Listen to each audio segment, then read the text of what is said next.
Então, vamos lá. Trabalhar mais um pouquinho, que agora é emocionante. Então, como a gente disse, do capítulo 1 ao capítulo 13, a gente deu um resumo, né, mas basicamente para apresentar aquela estrutura, né, de montagem da caravana socorrista, né, e as relações, né, quem era o alvo. Primeiro era para ajudar a família da Margarida, e para ajudar a família da Margarida, outras famílias foram ajudadas. O pessoal deu uma enrolada nos obsessores lá, no primeiro comando do Umbral lá, fingindo que eram aspirantes a obsessor, para poder entrar na caverna. E aí segue o André Luiz dizendo, né? Tinha lá a equipe socorrista, tinha o André Luiz, o Gúbio e o Eloy. E a instrutora dessa turma é a Matilde, que é um espírito evoluído que já está nas esferas mais sutis, né, da espiritualidade. E a missão era trazer o Gregório para o lado do bem, e essa missão envolvia duas coisas: socorrer Margarida, que tinha sido filha de Gúbio, como a gente viu agora há pouco, numa encarnação pretérita, né? E livrar o Gregório, que foi filho da Matilde, também no pretérito, e que tinha se tornado, em vida, sacerdote católico, enveredou pelas más escolhas e, ao falecer, permaneceu como chefe de uma grande falange de espíritos inferiores, atrasados já por vários séculos, né? Que perseveravam no mal. E que esse grupo atacava a família da Margarida e ela. E aí, na colônia espiritual, no posto socorrista que estava próximo a essa zona de umbral aí, onde ficava o primeiro comando do umbral, o grupo do André Luiz conseguiu ter acesso ao Gregório e pedir, conseguir dele autorização para atuarem lá dentro da caverna, disfarçados de aprendizes de obsessor, mas o fato era que estavam tentando ajudar a Margarida. E na casa da Margarida, ambiente terrestre, o Gúbio, o André Luiz e o Eloy conheceram o Saldanha, que era um. Cada um tem um obsessor ou mais para chamarem de seus, né? O obsessor, o camarada que dava plantão de obsessão na casa da Margarida chamava Saldanha, que dirigia também uma equipe de mais de 50 espíritos obsessores vinculados àquela família da Margarida. Olha só. E aí, uma das técnicas que eles usavam, que foi o primeiro texto aqui no Libertação onde apareceu, implantavam ovoides. O que é ovoide? É chip de celular fluídico. Então, eles têm uma capacidade de hipnose, quer dizer, uma mente já, né, um poder acima da média, energia mental. Aí ficavam olhando o dia a dia da Margarida. Ah, ela se preocupa com conta que não paga. Tá. Ah, ela tem alguma cisma com o esquema de ciúme do marido. Então, viam os pontos onde ela tinha baixas de energia cerebral, implantavam o chipzinho lá chamado ovoide e estimulavam ela a sentir aquela coisa que fazia a energia drenar através do ovoide e plantavam ideias fixas, né? Como ficava um negócio de soltando veneno na cabeça dela o tempo todo. É o princípio de obsessão, bem conhecido hoje em dia, não na época, quando apareceu aqui. E André Luiz observou que tinha constantemente, junto a Margarida, conduzidos pelo Saldanha, dois espíritos hipnotizadores que a magnetizavam e já tinham colocados dezenas de ovoides, de chips fluídicos na cabeça dela. Tá? Aí é natural que a pessoa passe a agir de maneira diferente. Né? Passe a, como diz no idioma inglês aí, overreact, né? Quer dizer, reagir desproporcionalmente a coisas que fazem parte da rotina. Né? E o Saldanha explicou que era o líder porque ele tinha muito ódio do pai da Margarida, que era um juiz e tinha condenado o filho do Saldanha injustamente. Em razão dessa condenação, a nora e a esposa do Saldanha, com desgosto ao ver o filho e o esposo preso, faleceram e continuaram se mantendo junto ao filho que estava na cadeia. Quer dizer, dois espíritos familiares recém-desencarnados que não estavam em condição de ajudar, mas foram fazer companhia para o filho que estava preso. E ele enlouqueceu porque via a esposa e a mãe junto dele, ficou xarope, foi internado no hospital psiquiátrico. Na sequência,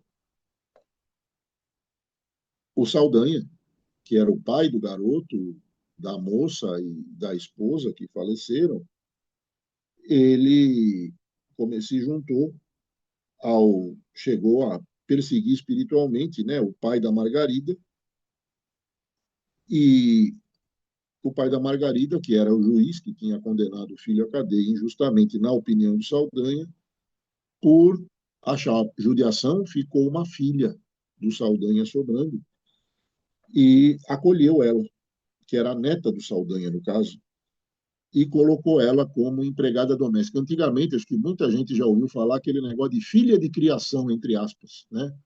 Muitas vezes pegava uma pessoa pobre, olha, tem um quarto de empregada aí, você não vai ganhar salário, mas eu vou te tratar como se fosse da família. Quantas vezes eu vi esse papinho? Foi nesse caso que a neta do Saldanha foi acolhida pela família do juiz, né? Mas o irmão da Margarida assediava a moça, pobrezinha, que tinha sido acolhida, órfã, lá na casa, como empregada doméstica ou filha de criação, entre aspas, né? E o Gúbio conseguiu resolver todos os problemas com Saldanha, se revelando como um espírito de luz. Aí ele foi lá e socorreu a nora, socorreu a esposa desencarnada, o filho, que estava demente, né, internado, e ainda conseguiu que o juiz aceitasse a missão de adotar a neta do Saldanha como filha com todos os direitos, né? Então, quando o Gúbio se mostrou dessa maneira, o Saldanha ficou agradecido a ele, falou, você consertou, você fez coisas que eu não consegui fazer. E após socorrer, né, familiares do Saldanha, aí o Gúbio falou, eu sou o pai da Margarida, em outras vidas, e queria ajudar. E o Saldanha pediu desculpas e se prontificou a ajudar.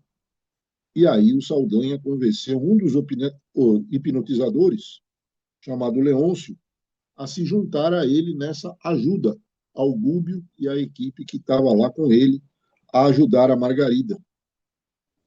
E aí o Gúbio foi lá e ajudou a família do Leôncio igualmente. Então você vê como é que a ciranda, né, gira, motivada pelo amor. Quer dizer, sempre ajudando, a gente vai mais longe. Atrapalhando, a gente fica limitado.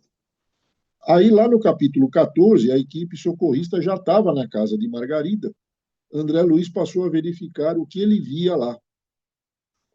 Tinha outro obsessor chamado Gaspar. Palavras do André Luiz. Atentei para a situação de Gaspar, sem dissimular minha estranheza. Ele, como hipnotizador de presença desagradável, emitia fluidos de antipatia por todas as suas energias.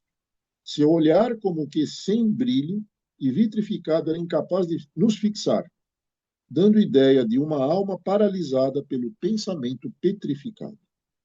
Aí o Gúbio explicou o que estava se passando com o Gaspar e falou: André, há obsessores endurecidos de coração que sentem medo quando sob a influência de perseguidores, ainda mais fortes e mais perversos que eles. É a lei da selva na espiritualidade.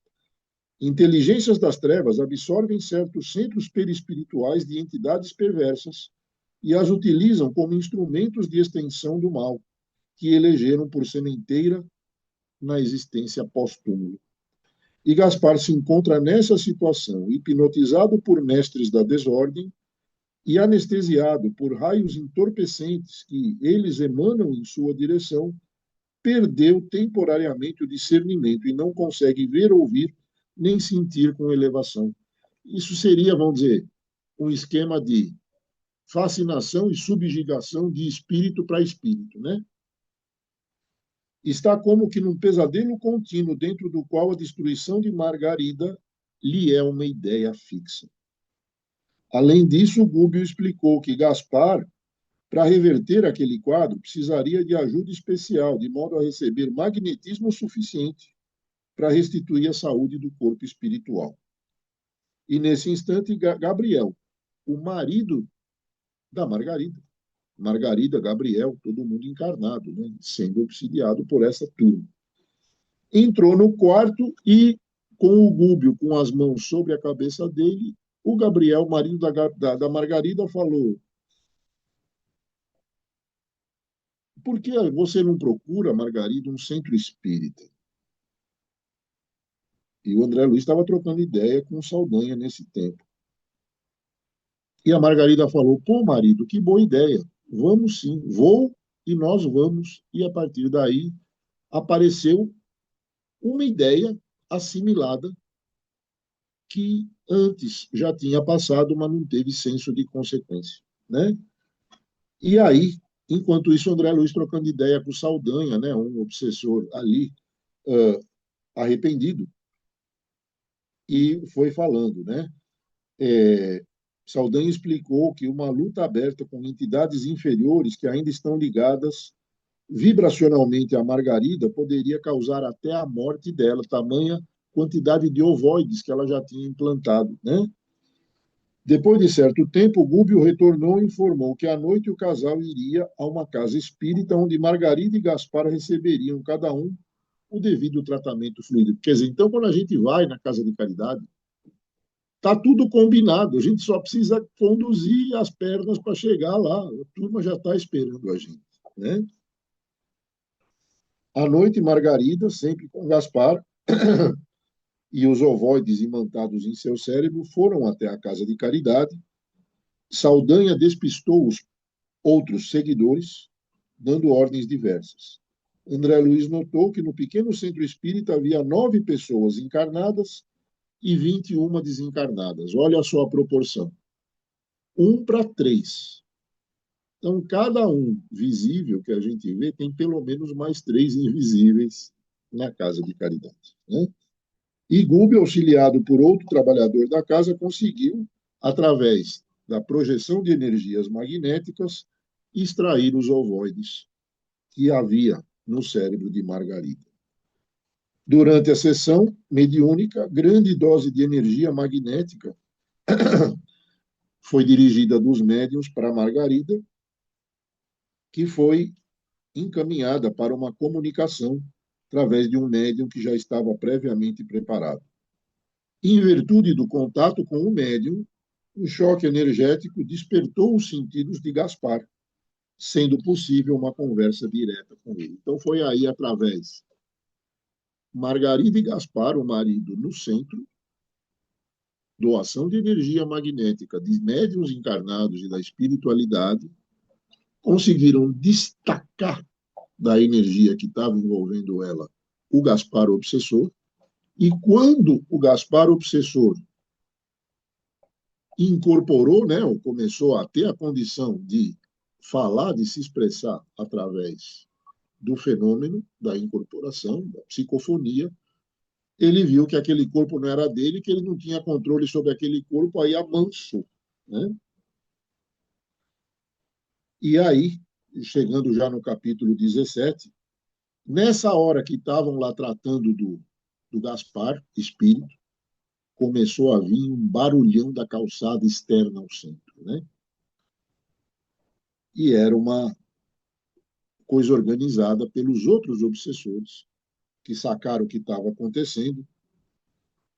Elementos da falange de Gregório chamavam Saldanha, que já tinha se passado para o nosso lado, desapontado e algo aflito.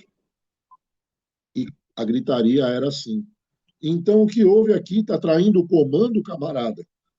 Saldanha respondeu: meus compromissos foram assumidos com a minha própria consciência e eu tenho o direito de escolher. Ah, agora você acha que tem direito? Veremos. Me deixe entrar aí. Saldanha respondeu: não posso.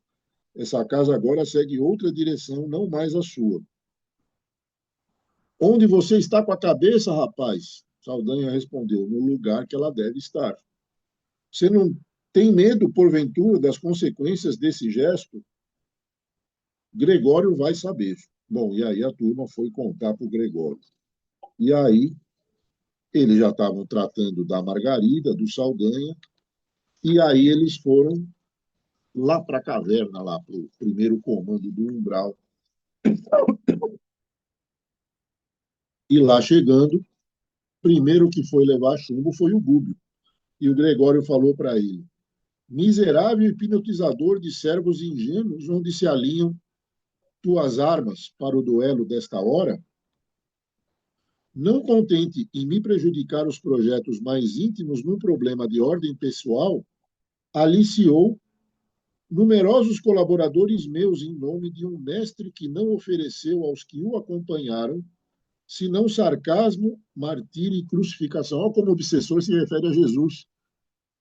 O mesmo Jesus em que ele jurou seguir como sacerdote católico. Acreditas, porventura, esteja eu disposto, por minha vez, a aceitar os princípios que relaxam a dignidade humana? Por acaso imagina que eu fique fascinado pelos feiticeiros do teu tipo? Traidor da palavra empenhada, vou te confundir os poderes de bruxo desconhecido. Não creia no amor açucarado que elegeste por senha de luta. Creia na força que governa a vida e que te dobrará, igualmente, quando caíres aos meus pés. Nessa hora, chega Matilde, que estava acompanhando tudo. Se materializa e fala com o Gregório: sou Matilde, alma da tua alma, que um dia te adotou por filho querido e a quem amaste como dedicada mãe espiritual. Gregório: não creio, não creio, estou só. Me consagrei ao serviço das sombras e não tenho outros compromissos. Por quem és, anjo ou demônio? Aparece e venha para o combate. Aceita o meu desafio? Matilde respondeu: sim. Onde está sua espada, então? Disse Gregório. Você vai vê-la em breve. E utilizando os fluidos vitais que o Gúbio estava fornecendo, a Matilde se materializou como ela era quando o Gregório era criança. E Gregório ficou atordoado com aquela visão, gritou para que ela pegasse a espada e Matilde disse: calma e serena, eu não tenho outra espada senão a do amor com que sempre te amei. E aí o André Luiz descreve: e de súbito mostrou o seu semblante angelical, lhe revelando a individualidade num dilúvio de intensa luz. Quer dizer, ela dirigiu um olhar para o Gregório, que iluminava ele inteiro. Contemplando então a beleza suave e sublime, banhado em lágrimas e sentindo as irradiações enternecedoras que saía agora dos braços de Matilde, Gregório deixou cair a lâmina acerrada, jogou a espada ao chão, se colocou de joelhos, dizendo: mãe, minha mãe, minha mãe. Acabou a libertação, estava livre. Gostaram? Acho que gostaram, né? Fizemos um pouquinho de hora extra, mas acho que deu certo, né? Então agora é momento de agradecer a paciência, né? A companhia de vocês aí, desejar bom final de semana. Sobrou dúvidas, com certeza, centenas. Tiozinho à disposição, que precisar, estamos aí pelos meios digitais à disposição, como sempre. Bom final de semana a todos. Proibido ficar doente. Cuidado com o chocolate. Ó, fazer ovo de laranja com carqueja. Dá certo. Fiquem com Deus. Bom final de Tchau. semana.